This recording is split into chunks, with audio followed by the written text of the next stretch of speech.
श्री हरिवंश।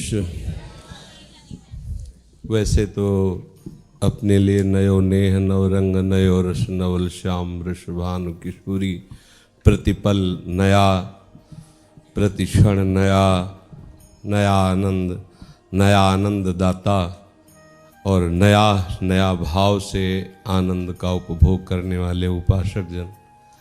पर जो आज हमारा नया समाज है वो उत्सवों को पतन की तरफ ले जाते हैं। कोई भी उत्सव हो या कोई भी भाव उत्सव, मंगल महोत्सव, कोई उसको पतन की तरफ ले जाते हैं। अब न्यू ईयर है तो मदिरा पीना, नशा, ड्रग्स, हुक्का पीना, गंदे भोजन करना, गंदे कार्य करना, व्यभिचार आदि दोष करना, ये प्रवृत्तियां बढ़ती चली जा रही हैं और इसको मानते हैं कि उत्सव हम कर रहे हैं। जैसे लोग हैं कई जगह इकट्ठा होकर शराब पीना, ऐसे ऐसे कि आज तो छूट है, आज तो ऐसा। अपने तो वृंदावनवासी भगवत मार्ग वाले विचार ही नहीं है, पर हम उनसे प्रार्थना करते हैं जो इन किन प्रकार यहाँ से धाम से जुड़े हैं, चाहे वो यूट्यूब द्वारा जुड़े हो या प्रगट में आकर के यहाँ जुड़े हुए हो। इतना समझना चाहिए कि ये जीवन अमूल्य है। एक एक क्षण आपका इतना कीमती है कि अगर हमारा आखिरी क्षण हो और हम त्रिभुवन की संपत्ति देना चाहें तो है ही नहीं, अगर देना चाहे कह दें एक क्षण हमें और समय दे दिया जाए तो नहीं मिलेगा। सोचो, जिसमें तुमने 50 वर्ष गंवा दिए उस संपत्ति की बात क्या, पूरे त्रिभुवन की संपत्ति दी जाए तो 5 सेकंड समय तुम्हारा नहीं बढ़ाया जा सकता तुम्हारी आयु में। अब तुम उस बात का शोक न करके हर्ष मनाओगे कि हमारा 1 साल, अब हमारा नया साल आया। ये माया का भ्रम, नया साल नहीं आया, तुम्हारे जीवन से उतना समय गया। फिर भी हम राजी हैं कि आप उत्सव मनाए हो, लेकिन उस उत्सव को प्रभु के चरणों में समर्पित कर दो तो तुम्हारा जीवन महोत्सव हो जाए। नाम कीर्तन करो, भगवत चर्चा करो, भगवत लीलाओं का गायन करो, भगवत श्रृंगार करो, भोग लगाओ, सब मिल बैठ करके पाओ, आनंद मनाओ। ये कौन सा तरीका है कि राक्षसी प्रवृत्ति का प्रवेश हो जाता है? होली हो या कोई उत्सव हो, असुर भाव का प्रवेश। आज होली है, मदिरा पिएंगे, उन्मत्तता करेंगे। आज न्यू ईयर से मदिरा पिएंगे, गंदी बातें करेंगे। ये कौन सा उत्सव है? ये कौन सी तुम्हारी मंगल वृत्ति है जो तुम्हारा आनंद प्रदान करेगी? सोचो, तुम कैसे गिरते चले जा रहे हो अपने मार्ग से। भले ये माना जाए कि ये संत जन है तो अपनी शास्त्रीय बातें, पुरानी बातें कहेंगे, नहीं, वो तो सत्य वस्तु है ही है, उसको तुम क्या कहोगे। पर तुम विचार करके देखो कि तुम्हारी स्थिति कहाँ चली जा रही है।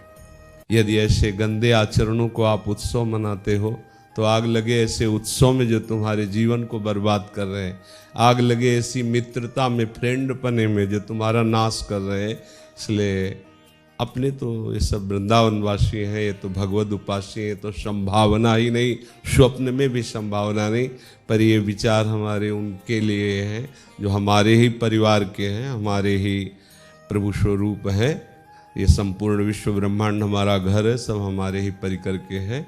जिनके कानों में शब्द पड़े या जो यहाँ सुन रहे हैं या जो बाहर सुनेंगे, हमें यही सबसे प्रार्थना है कि आप दोस्त का चयन विवेक से करो, आहार का चयन विवेक से करो।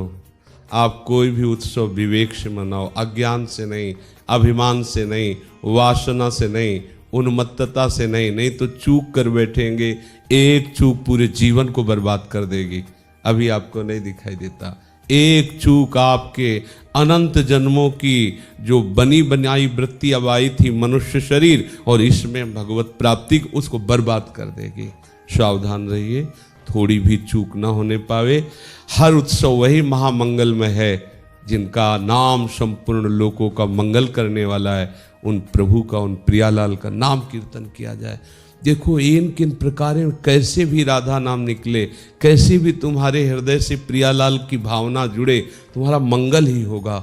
भाव को भाव अनखालशहु, नाम जपत मंगल दिश दशहु। अगर हम 50 लोग एकत्रित होकर नाम कीर्तन करें, बहुत बढ़िया वो दिन हुआ, वो उत्सव हुआ, वो बहुत बढ़िया हुआ। अब 10-20 लोग एकत्रित होकर के गंदे तरह से आसुरी प्रवृत्ति से कोई कार्य करे, देखो कैसा आसुरी प्रवृत्ति का कार्य, शराब पीते, जुआ खेलते, ड्रग्स, ये सब गंदी गंदी बातें, गंदे। तो जीवन को गंदा करके तुम आनंद समझते हो क्या? अभी आनंद को चखा क्या है? सोचो, वो शराब पीकर नाली में खेल रहा है, वो समझ रहा है आनंद मिल रहा है आज। कैसे ये आनंद तो सुअर कुत्ता ले रहे यार। तुम उत्सव मना रहे थे तो कम से कम समझो कि हमारे उत्सव का स्वरूप क्या है। हमें तो लगता है नाम कीर्तन से बड़ा कोई उत्सव नहीं है।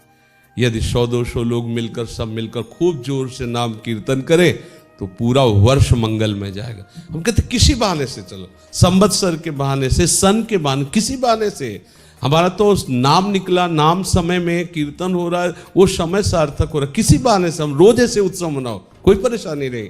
नाम हो, भगवान का जश हो, प्रभु को भोग लगे, प्रसाद पाओ, आनंदित रहो, नाचो गाओ, इनके लिए जीवन सार्थक, संसार का नहीं।